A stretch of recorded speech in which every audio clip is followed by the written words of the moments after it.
Good morning and welcome to the Sports Debate Show. I'm your host, BA, along with host James Martin and Jack Hirsch. Hope you all are doing well this morning. We're going to get right into the debate questions. Of course, first one today is, who was the greatest coach manager who did not win a championship at the highest level of the sport he was involved in? And let's see, I think I'm going to go with Jack on this one. Yeah, I mean, there's several guys, and you can make an argument if they never won a championship, how great they really are. You never get the actual impact, and a lot has to do with circumstances. A lot has to do with how long of a career they've had. Yeah, you know what I'd say with the NCAA tournament going on, I would have to say Louis Carnesecca, the St. John's coach, and I'm not counting the NIT title that St. John's won under him.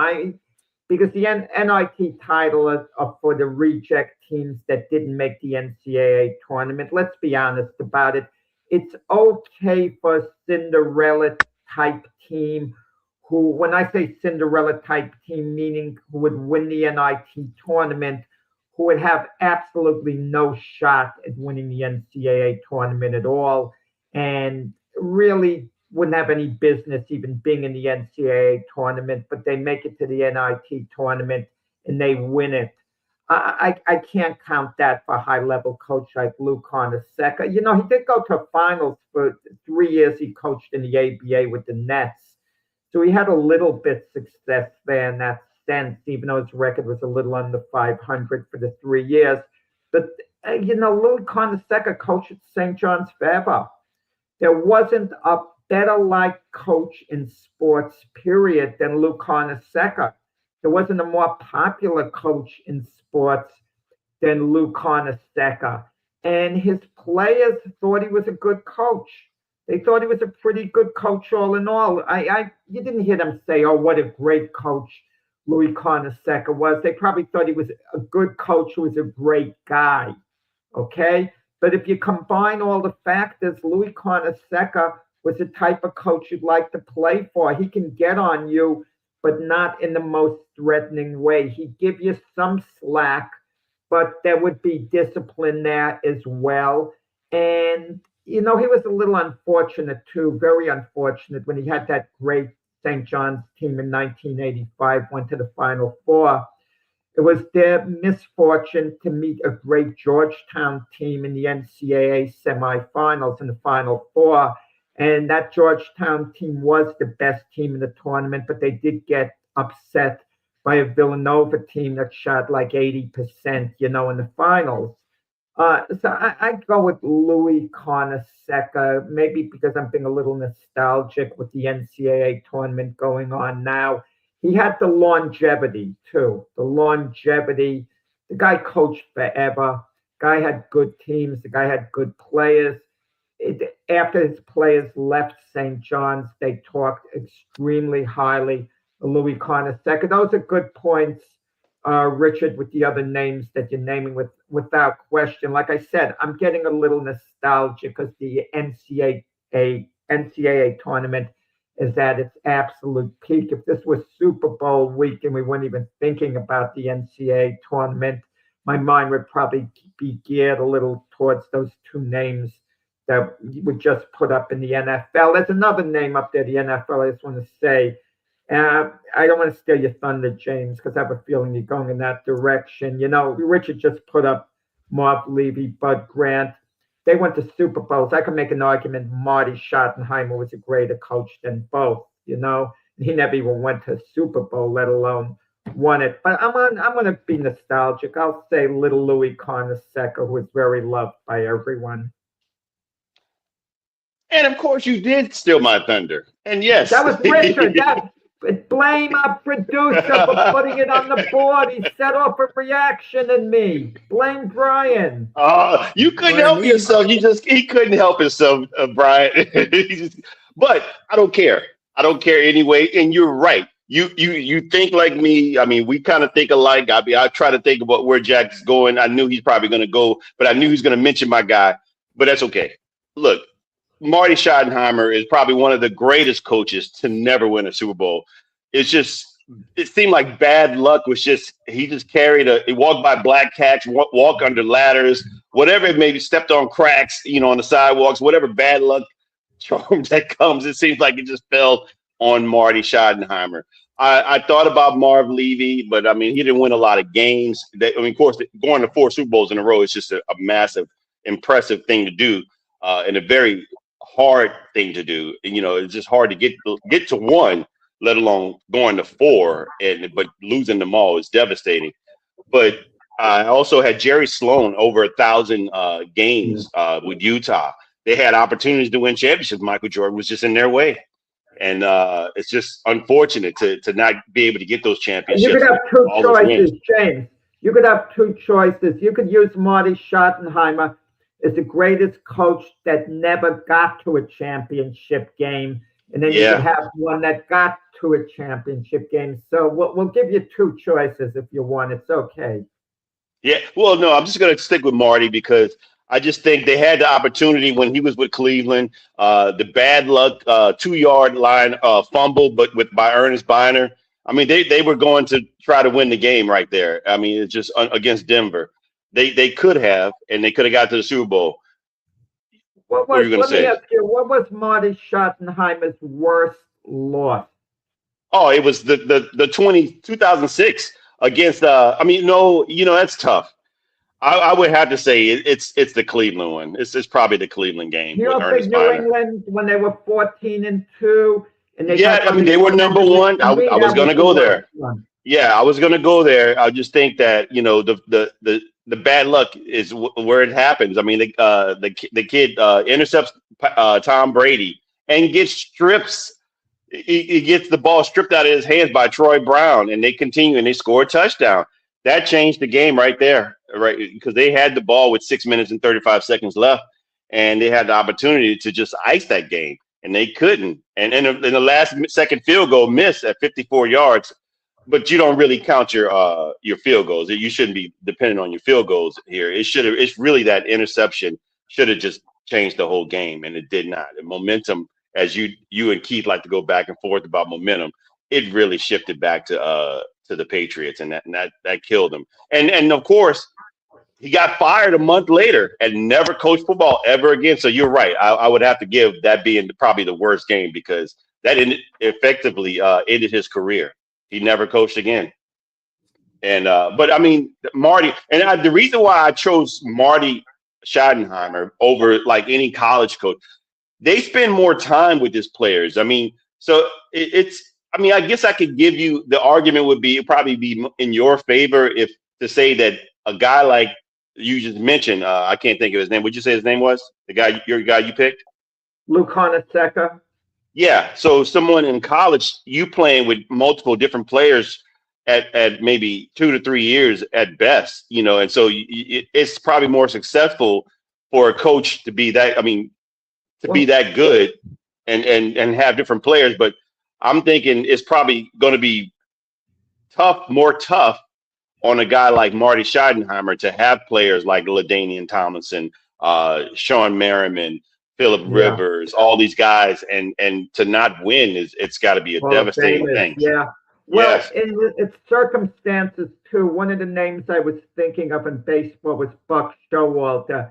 He was the American League Manager of the Year, the National League Manager of the Year. He got let go soon after, and both those teams would win World Series right after he left. Now, the year after Buck Showalter was let go by George Steinbrenner, Steinbrenner thought of hiring him back right after letting him go as Yankee manager. Joe Torre comes in, and they go on this great run, winning 4 World Series in the next 5 years, going to 6 and 8 years. Joe Torre was not a successful manager, several stops before getting to the Yankees. I don't want to hear that Joe Torre made the Yankees what they were. I don't want to say it was overrated what he did, not at all. He did a splendid job, obviously, but they would have won with Buck Showalter the same way. That's the thing about it. But circumstances, worked for Torre. He got there at the right time, and Showalter exited, unfortunately, at the wrong time. Same thing we can argue. I could ask you, James and Brian, I'd like your input. This is interesting. Had Mark Jackson stayed as coach of the Warriors, would they have had the same level of success, more or less? I don't know. I mean, I suspect they would have had the same level of success if push comes to shove. But they had to move on from Mark Jackson because of off the court issues. I understand that. You have to be nice to everyone in the building. You can't be very unpleasant, put it that way, inside the building, away from the cameras. Coaching styles. I was going to say the coaching styles are different, and also, I mean, just hindsight 2020. I would just have to say that Steve Kerr was probably better for them, and the championships that they won was because of him and what he's galvanized. You know how he galvanized that team together. I mean, the talent was there already and they were coming up, but you could see that maybe it's. I'm not saying it's a Tony Dungy situation and John Gruden, because I think that's a little bit different, considering that they were on the cusp. But this team didn't look like they were on the cusp with under just one quick thing, Marcus. and I just want to comment on the John Gruden. You mean as soon as Tony Dungy was let go as coach of the Buccaneers, they won the title in the first year under John Gruden, but they beat the Raiders in the Super Bowl. The Raiders could not get to the Super Bowl with John Gruden as their coach. So as soon as John Gruden left the Raiders, they went to the Super Bowl. Right. So think of that. That's a wash. No one considers that. Right. And the irony, they went to the Super Bowl against the same team that John Gruden was coaching. Right. Yeah. Right. Exactly. So I just think, I think in that situation, I think Tony Dungy would have eventually got to a Super Bowl with that team. I mean, they went to a couple of NFC championships. Well, he won it in Indianapolis, so we know. Right, of course. Dungy was an excellent coach. Right, exactly. I just think, but in this situation, I just don't think that Mark Jackson would have put them over the top, even with the talent. I think the scheme that Kerr brought made it better. That was the icing on the cake for the Warriors. It changed everything. I'm not sure, but we'll never know. Yeah. Well, it's all due to coaching style anyway. Seems like I always got to come back to this point, but Rick Carlisle for the Pistons, when they kept going to the Eastern Conference Finals, it's like he could get them there, but he couldn't get it over the hump, and then his management just got tired of not getting there, so they got Brown. What's his face? Brown. Larry Brown. Yep. Larry Brown. And then he went ahead and won a championship with him. It's just style of coaching, I think it is. That's all there is.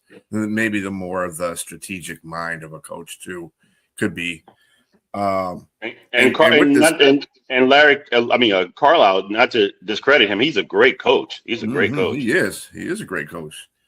But there's so many places you could go with this question, because there's so many great coaches that have never made it to the top. I picked like 6 of them out, but I'm going to stick with one. But I'm going to just tell you ones that are Paul Maurice in the NHL. Dude has been in the NHL for life, basically, and he has never won a Stanley Cup. No matter what team he's won, he's been with 4 teams. He hasn't won.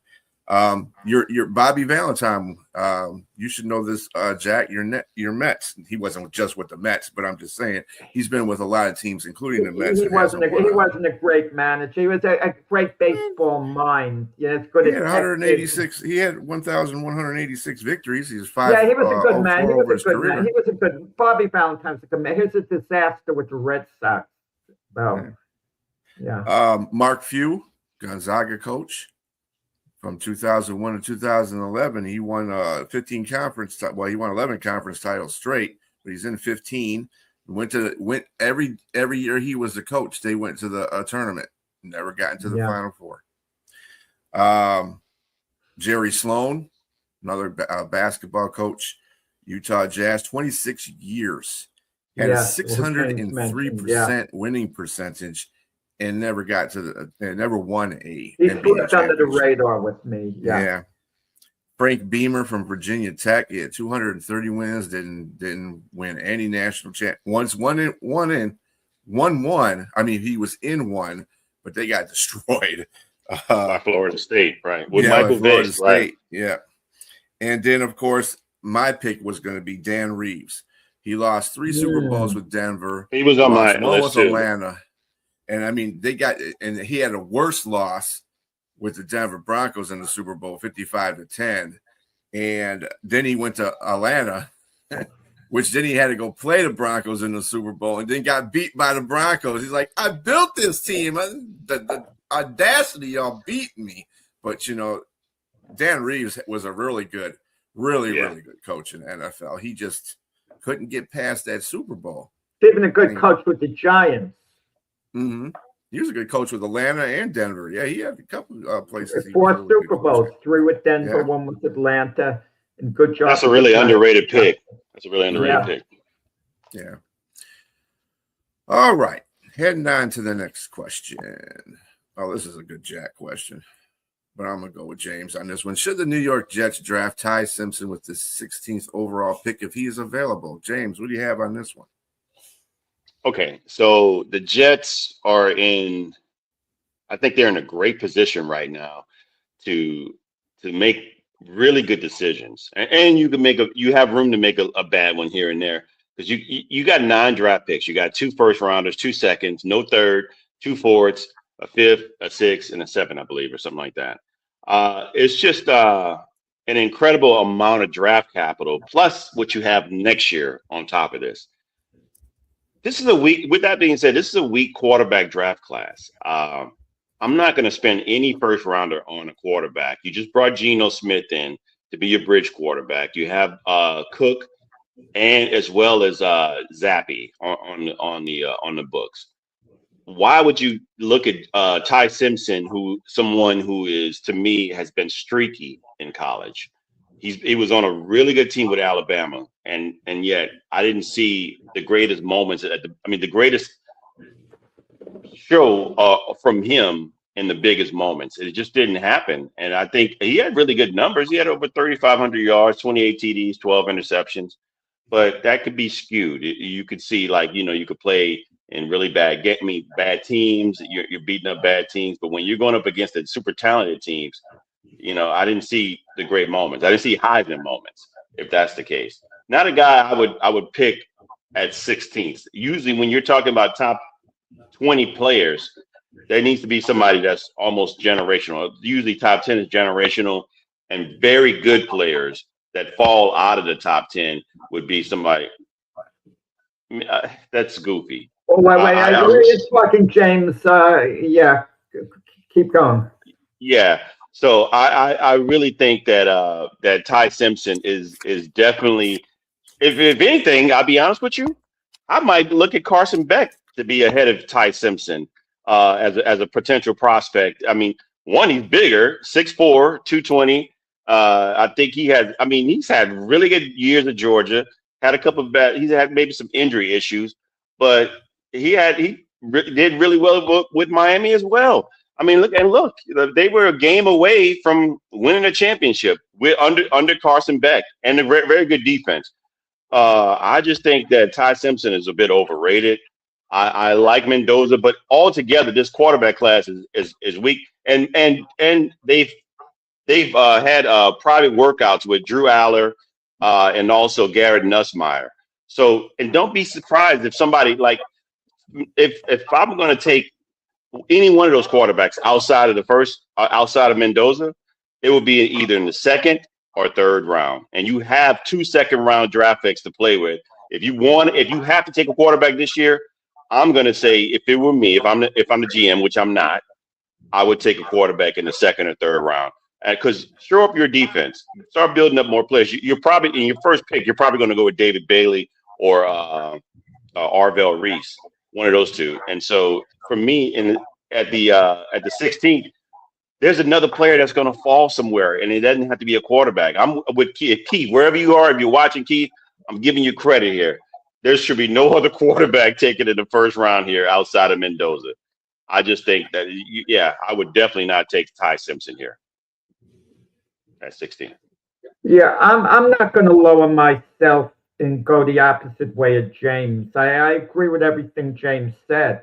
It's supposed to be a debate show. Should have asked me first, and maybe James would have went the other way. I'm not going to lie and say take Ty Simpson, and then as we're getting close to the draft, criticize the Jets if they do. They have no business taking Ty Simpson, number 16. I hear, oh, he stayed all those years at Alabama. He could have gone on the transfer portal elsewhere. He believes in loyalty. He's got character. I don't give a darn about the guy's character. Big Ben Roethlisberger had less character than anyone else, and he's a Hall of Famer. Give me a break. Who gives a darn? Give me Big Ben with his lack of character. Big Ben's a first-class jerk. Yet I'll take him as my quarterback anytime over these character guys. The Jets once drafted, I think it was a second-round pick at quarterback, Browning Nagel. He was very mediocre, extremely, but he was a character guy. He had the newspaper route when he was a teenager, helped support his family, wonderful human being. I don't give a darn. I mean, it's nice. I do give a darn in that respect. But not when it comes to the Jets. I don't give a darn, what a nice person he is. As long as the guy's not a hoodlum, I can't root for a team of hoodlums. If they're truly bad people, I'm not going to root for the Jets then. Don't get me wrong. If a guy's, I'm not going to name the type of crimes. I won't want to know from those guys. But all in all, Ty Simpson, let's say he's a good guy. He's a character guy. Wonderful individual. He's got some ability. I'm not saying he can't play in the NFL, but you're not going to take him with the 16th overall pick. The Jets are probably going to go defense with the second overall pick. Hopefully it's David Bailey. If it's not, it's going to be someone else, okay? Maybe it's going to be Reese. It's going to be Baines, maybe Caleb Downs, who knows? But and then the 16th pick, they're going to be a couple of really good wide receivers available, and they need someone to complement Garrett Wilson, and that's the way to go. I wouldn't take Tim Simpson in the second round with my two picks, 33rd and 44th. If he's somehow hanging around in the fourth round, which is possible after what happened with Shedeur Sanders last year, we never know. Yeah, maybe I take a fly on him. You have nothing to lose. And the Jets are probably going to pick one of the quarterbacks in the fourth round. The elephant in the room is next year, Trinidad Chambliss. He's going to be available coming out next year. A smart team is going to jump on him and take him. I don't think the Jets are that smart. So he's probably going to go elsewhere, Trinidad Chambliss. The Jets are going to find a way to botch it all up, even with their 3 number ones next year. But if Ty Simpson is hanging around in the fourth round, you take him. But if you take Ty Simpson earlier, just keep this in mind. You've basically given up on next year, the quarterback position, drafting a quarterback, because you've invested heavily enough in him that you're counting on him to be a quarterback of the future. And I'm not giving up next year with the number of good quarterbacks who are coming out.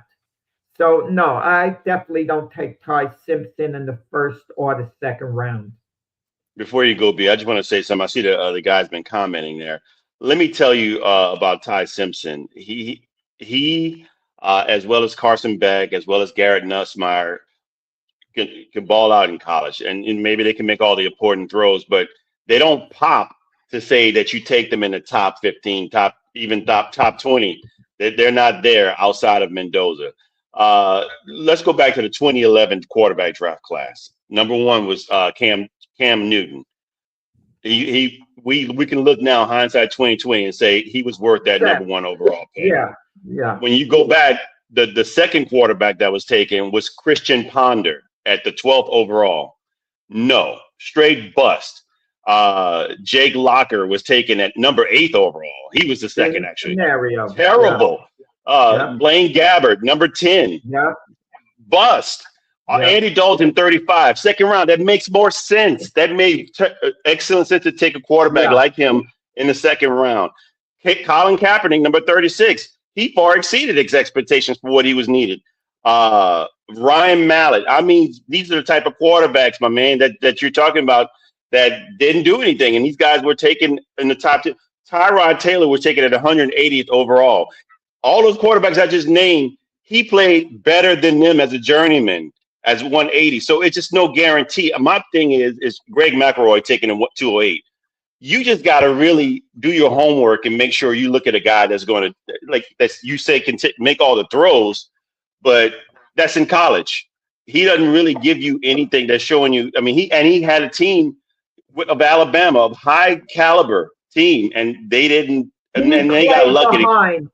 He played behind Jalen Milroe in that Alabama, and that should tell you all you need to know. Right, exactly. My man must be an Alabama fan or something. That's got to be that. Well, I'll put it to you this way. None of the quarterbacks that are in the draft should be going in the first round, including Mendoza. Okay? The only reason why Mendoza's up there is because he won a national championship and a Heisman. Okay? Doesn't mean he's going to be a hell of a quarterback when he's in the NFL. Doesn't mean a lot of these people are going to be what they're going to be in the NFL if you go to the first round. First round is dictated by the teams that are taking the players. It's not about the position of greatness that they're in. If a team needs a quarterback and you got a quarterback that's available, they're going to take a quarterback in the first round. It's been done. Pittsburgh's did it, and Pickett was come on. So I mean, it's based on what the teams want, not exactly what the player is. So, Raiders may get Mendoza in the first round, and because he's available, he's got all those superlatives to him, doesn't mean he's going to be a good quarterback, because there's really no quarterbacks in this draft that are that good in the first place, and they shouldn't be picked in the first round. They should be picked between second and third, fourth round picks. They shouldn't even be. There should be no quarterback talk in the first round. But because teams need quarterbacks, that's what we're going to hear. And that's what people are going to press in the press, in the media. Sports analysts are going to do this so these teams can get a quarterback. It's just bad because you got teams that get quarterbacks that don't know what to do with them. And the quarterbacks aren't fit for their offense. So it's just a crapshoot. No, I don't think that. I think what they need to do, they got Geno Smith, just build a line around him, make sure he's got enough weapons out there to throw to. And then when you get a chance to get a good quarterback, then go through that process. But at the same time, I wouldn't be spending on my first 4 picks on any quarterback. You do not build around Geno Smith. Please, Brian, please. Geno Smith, this is his 1 year. Let him enjoy. You ain't going to be building around Ty Simpson or Chambliss or Mendoza. You're not going to build around them type of quarterbacks. Smith. Come on, Jack. Geno Smith You're up there with the smoke dream, man. Quarterback. This is why the Jets do this all the time. This is why the Jets have this problem. Instead of building what they got, they always try to go out there for a flair and it doesn't ever work. And this is the reason why they're in the position that they're in. They need to start building. Are willing to flip-flop 1 and 2 with the Jets, and the Jets don't have to give up too much, I would do that, and I would draft Mendoza if I were the Jets, even though there might be some great quarterbacks next year. I think Mendoza is going to be good enough to be a quality starting quarterback going forward. Yeah. That's time's got to tell. I just don't think there's any quarterback in this draft that should be a first-round pick. But it's going to happen because there's going to be a quarterback-needy team out there that's just going to pick one. And that's just the way the NFL is. Not to say that he's going to be good, and then everybody's going to blame the quarterback when he's not good because he got picked number 1. Well, that's not his fault. That's the team who picked him's fault.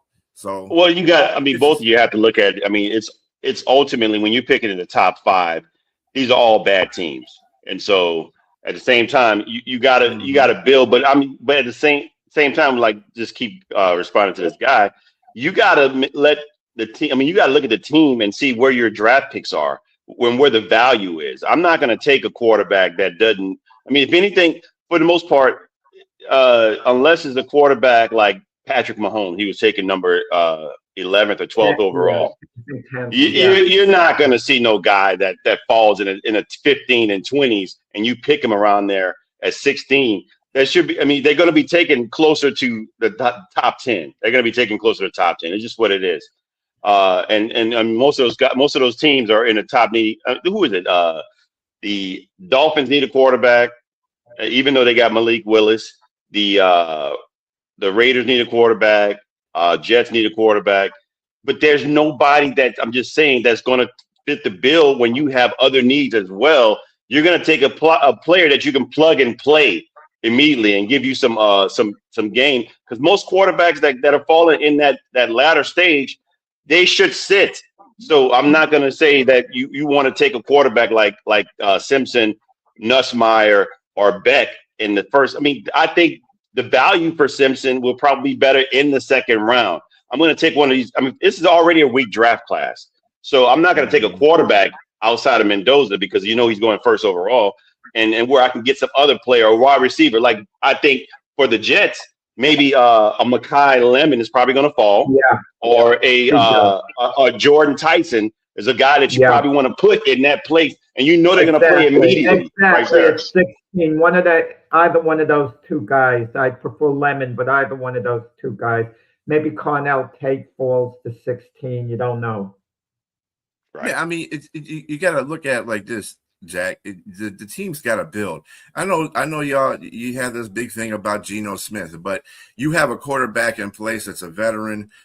Just build. I'm not saying build around him, but make him be great. In other words, and increase his positivity by putting players around him that he can throw to, give the ball to, block for him and everything like that. Then when you get a chance to get a good quarterback, whether it's via draft or maybe a free agent comes available or you trade for a quarterback, that quarterback will be put in that position where he'd be able to succeed even better in that offense. So I'm not saying that Geno is your guy of the future. We all know that's not happening, but at least let him have pieces around him so he can be successful until you get to that point. That's what I'm saying. I wouldn't be spending my picks on no quarterback, not in this draft, because there's not any worth it. And it just, but it's going to happen because somebody's going to pick a quarterback because they need a quarterback. So that's just the way. Well, the next thing, Ty Simpson, I predict will go to Arizona. Yeah, maybe. What round? I think they might trade up to get him late in the first round. Right before the Jets go in the second. They might be scared the Jets will take them. That's just my thought. All right.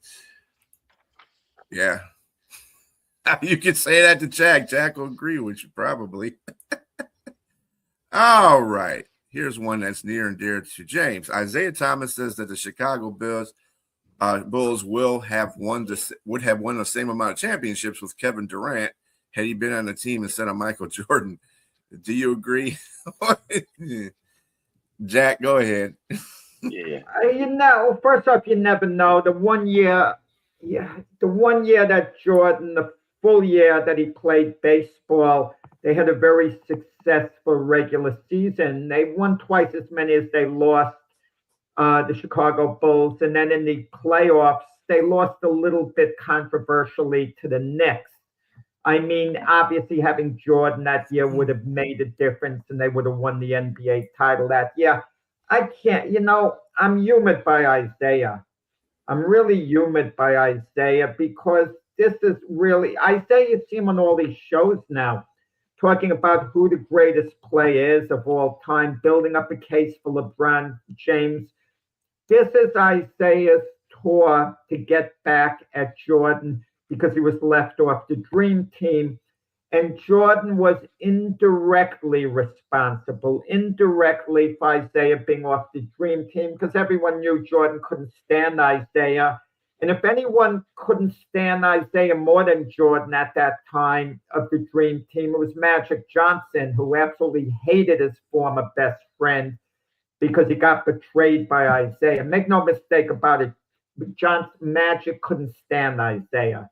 Larry Bird harbored no ill feelings about that remark about him being just another white guy. And I think Isaiah took a bum rap in that. I'm going to defend Isaiah in that. He just laughed, and I think it was taken a little out of context, but it left a bad impression. James, we've discussed a debate question, the most vicious foul ever given in the NBA, the most hateful, was Karl Malone on Isaiah. I wonder why.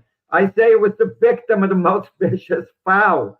Scottie Pippen said straight out he didn't want to play with Isaiah on the Dream Team. He couldn't stand him. Isaiah's own coach, Chuck Daly, wasn't advocating for Isaiah. His own coach was playing golf with Jordan all the time. So this is Isaiah's way, legacy. He's hurt. Rejection is a terrible thing in any way, shape, or form in life. And as the years went by, it sunk into Isaiah. I'm off the Dream Team. I don't have to make nice to Jordan. And Isaiah's going all over. He feels he's owed an apology for being called an a-hole by Jordan. Jordan never called him an a-hole. Jordan said he was acting like one the way he walked off the court. James could say something I'm saying is dumb. That's fair game. I'm not going to come back and demand James apologizing for calling me dumb. There's a difference involved saying that's a dumb thing you said, as opposed to calling someone dumb or whatever. Same thing, but let's get to the point. I can't help myself. Like Isaiah can't help himself. I can't help myself, when it comes to Isaiah. I'm partly human, partly fascinated by Isaiah. I kind of enjoy watching him try to build his case, but it's done out of hurt. Kevin Durant, look at all his stats. It's kind of a little bit of a mixed bag. He had success at OKC, took him to the finals the first time with a dysfunctional Russell Westbrook. That's a plus for Durant. Durant went to the Nets, went to the Warriors, I mean. The Warriors were winners without him. And at the time he was at the Warriors, we thought Durant was a better player than Steph Curry. But as it turns out, I give Steph Curry a little edge. If you ask me who's a greater player, it could go either way. In all fairness, it could go either way. You give me either guy. They're both great. But Golden State had all this success without Durant. And, of course, they had success with Durant. He was the two-time MVP in large part because Steph Curry is the most unselfish superstar in sports. He was willing to take a step back. No ego on that guy, Steph Curry. Amazing. And by the way, James, maybe we should, you're stat guy. I don't know the stats, but Isaiah likes to point out why LeBron James is better than Jordan. And he might be based on stats. I wonder how Steph Curry's stats match up to Isaiah's, because Isaiah made it clear not long ago how much better he thought he was than Steph Curry. He's like no contest. He laughed it off.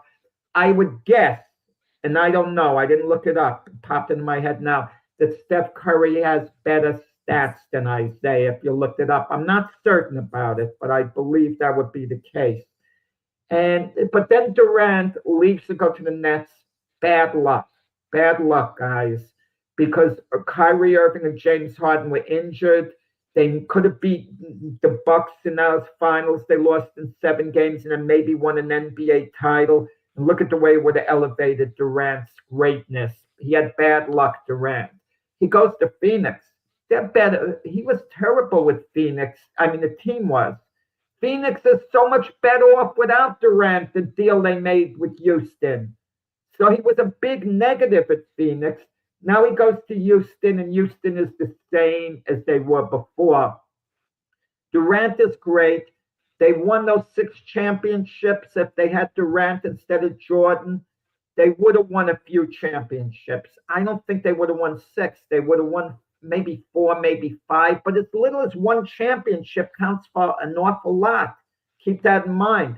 I don't think they would have won 6. Oh, and for what it's worth, if Isaiah wants to know, Kevin Durant says without a doubt Michael Jordan was the greatest player of all time.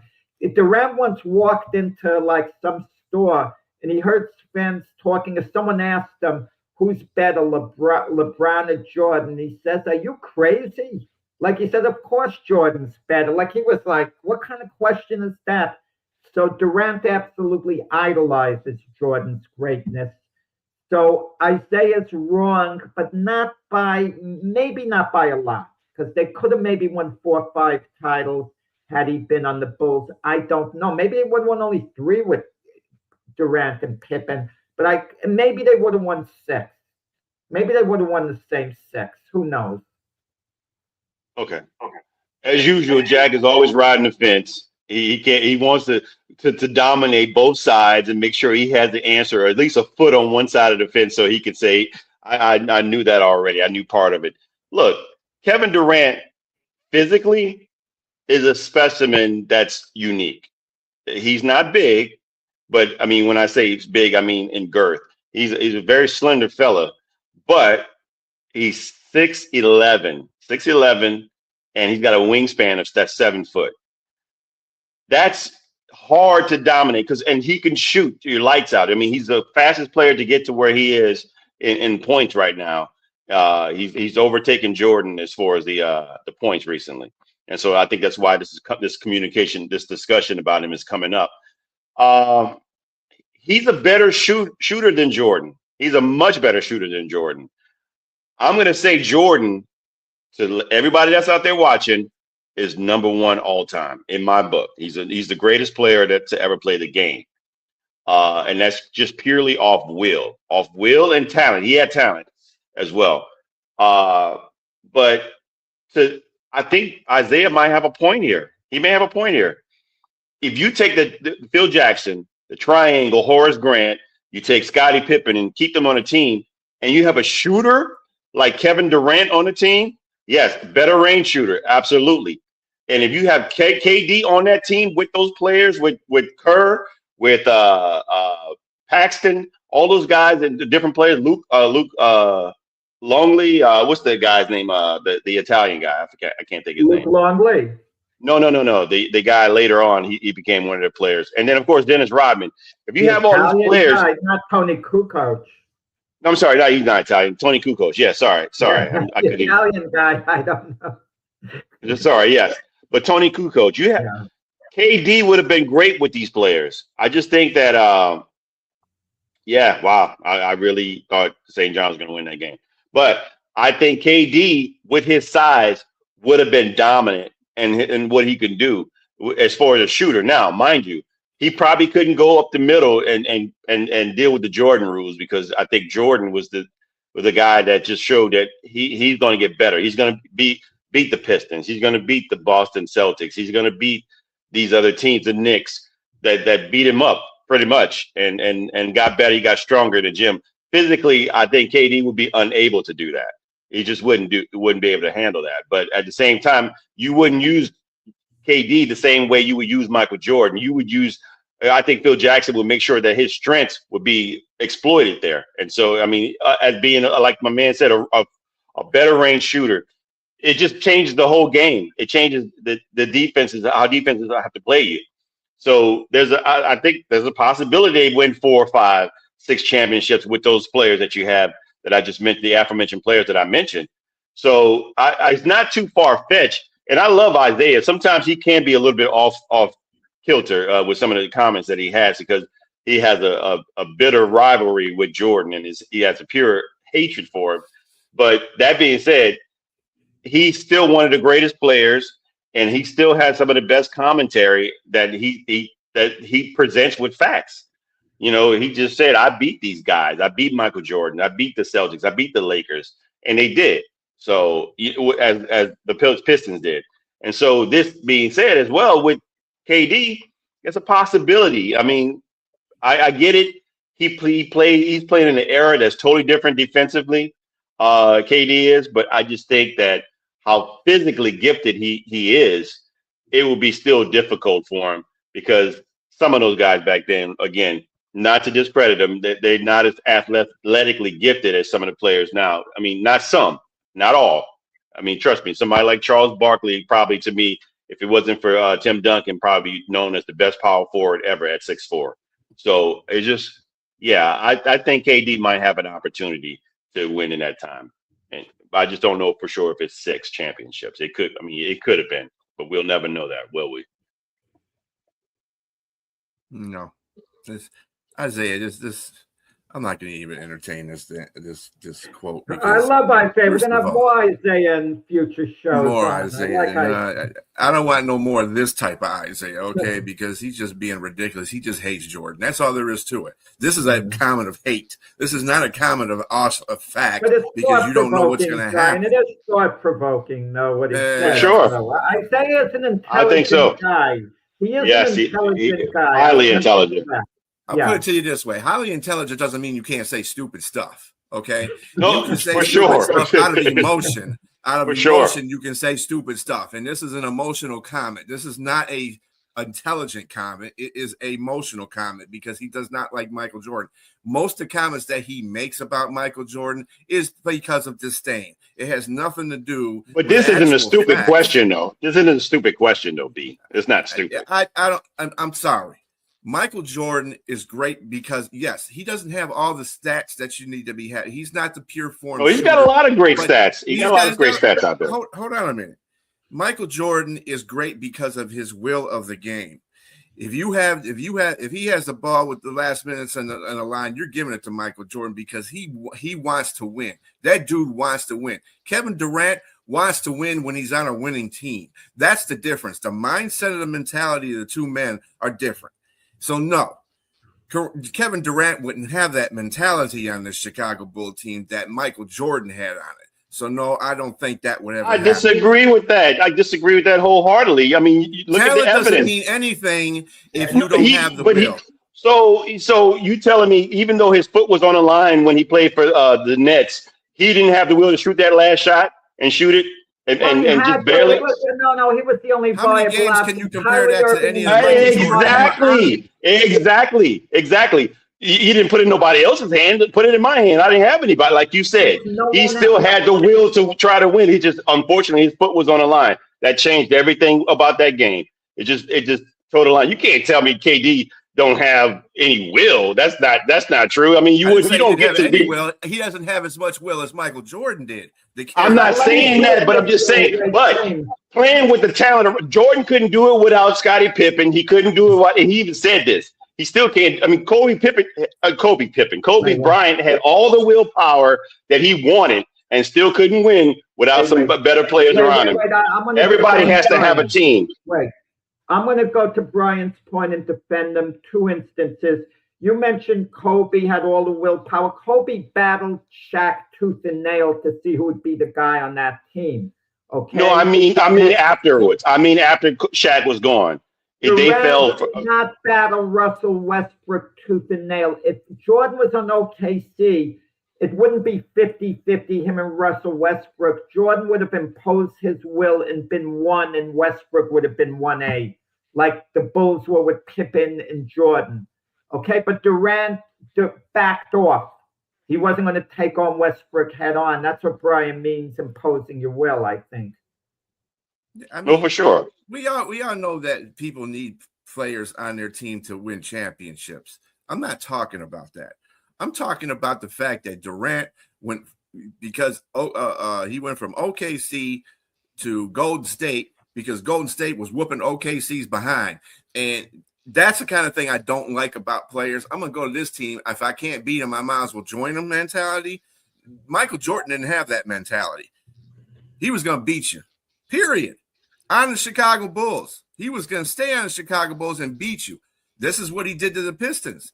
He just kept doing it until of course he got Scottie Pippen. He had to have players around him. But when he finally did that, he took it to the Pistons. And he was taking it to the Pistons ever since that point. So that's what I'm saying. And this is the reason why I think Kevin Durant instead of Michael Jordan. I'm not saying Kevin Durant wouldn't win championships with that team, but I don't think he would win all 6. I think Michael Jordan had put that in his mind. He's a winner. He ain't losing anything. That's all. I'm just saying that. When you look at it from the point of the player going from one team that can't beat the other team just to satisfy a whole point. And like to Jack's point, Golden State was already a championship team. Durant was an additive, and he won a championship with them. But when he left, they won a championship with him. So they weren't technically, Brian. They won 73 games the year before, and then they lost in 7, to the Cavaliers. Mm-hmm. But a 73 win record-setting team, that's the same as going to a championship team. And the crazy thing about that season is that they were down 3-1 in the Western Conference Finals, the Warriors, and they came back and won. But yet they lost the same way in the championship in the finals to the Cavaliers in 2016. All right, real quick here, this last question. Should coaches be forced to speak to the television commentators during the game or at halftime? Go ahead, James. I knew Jack was going to put this as a question too. Oh my goodness. I do think they should, because you're not going to get the answer that you want to hear from the coaches. But one thing you can tell, if you're somebody that's shrewd, if a great coach is sitting there, they're losing, body language is everything. I think body language is what you will get out of them. Is just, you can tell a lot of times if somebody's pissed, they're going to be pissed, and they still might give you a BS answer. Just like it's just shrouded with all kind of stuff. They're not going to tell what the other team or opposition what they're actually going to try to do in their game plan. That's just dumb. So we all know that that's not going to happen. But what you do want to see, if I'm the fan, if I'm somebody, I want to see if the other team's getting under their skin. I want to see if they're not upset, if they're excited, if they want to come back, if they're winning and they want to just dominate this other team. You can usually see that in the coach's behavior in the discussion when they're talking to the commentator. But for the most part, it's just dumb. I know Jack's probably going to say that too as well. It doesn't make any sense for them to do that. It's probably a waste of time. But to me, that's the only reason I can see why it should be there, because that's what you as a fan who's watching the game want to at least see. Especially if it's your team that they're interviewing and you're losing, you want to see where this coach is at, because you're not going to go in the locker room. You're not going to hear a halftime speech. You're not going to hear anything that they're going to give in the locker room, which is, I would love to be a fly on the wall in locker rooms to find out what a coach is saying to his team if they're getting blasted and how they look to respond. But you're not going to get that. So at least you want to see what this person is going to do to prepare to get themselves in there at that. Now, talking during the game, I see that. I don't know. I can let that fly. I don't need the person, the commentator, talking to a coach during the game. But halftime, for sure, I think it's most important to do that. It's all about entertainment. Where the XFL under Vince McMahon missed the boat? They tried to make it about football, smash mouth football. Smash mouth football went out the window like 60, 70 years ago. No one gave a darn about it anymore. And what they should have done, the XFL, was have Stone Cold Steve Austin march into the locker room at halftime, angry the team is down, and then the coach orders him out and he gives the coach a stunner and say, I'm taking over the coaching now, and they march out with him. The ratings would have been off the wall. I would have watched all the games. I would have watched every moment.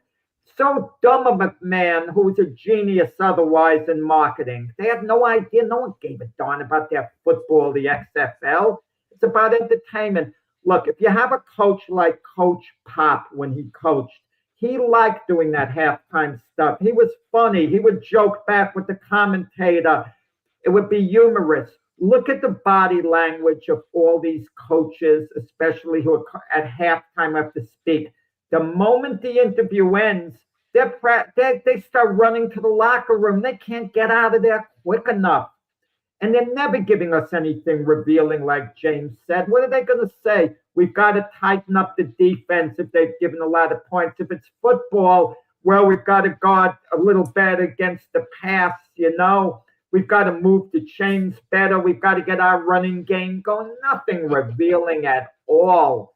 Don't torture these guys. They got to get in the locker room with their team. They don't want to be there. And they're not entertaining us at all. So no, let it go.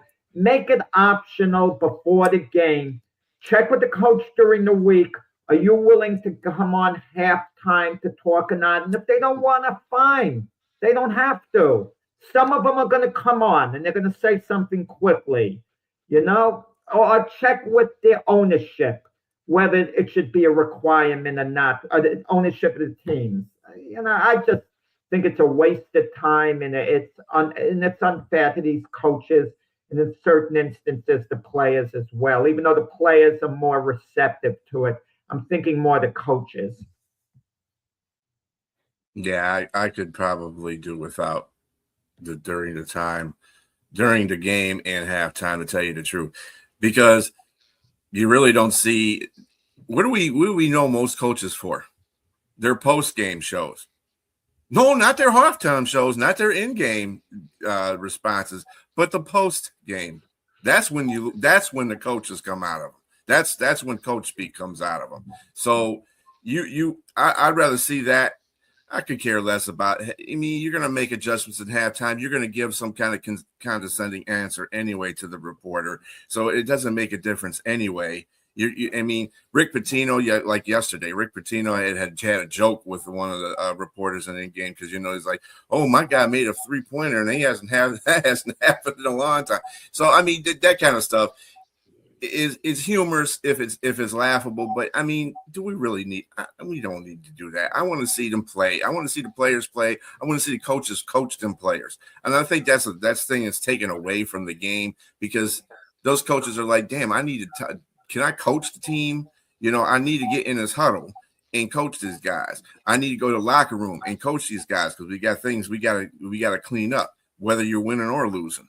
So I just it don't bother me either way. It's not something that's gonna go off my radar. I mean, if they got rid of it, I wouldn't even notice, to tell you the truth. Yeah, Keith Engel was upset because of the Yankee game. Their second baseman Chaz Chisholm was interviewed on camera while the game's going on. But that's entertaining. That's why I know you're gonna get that question. But the players like it. The players like it for some reason during the game, as long as it doesn't affect them and they don't lose concentration and make an error. It's all good then, and that situation like that. I'm thinking more the coaches who just want to get to the locker room and they don't want to be left behind on the field. And on that note, that will bring close to this day of Sports Debate Show. We will see you again tomorrow. Well, we'll see you again tomorrow at 8, but we also see you next Saturday at 8 for the Sports Debate Show. Everybody out there, have a great day. Thank you for joining. Thanks for all the comments. Peace.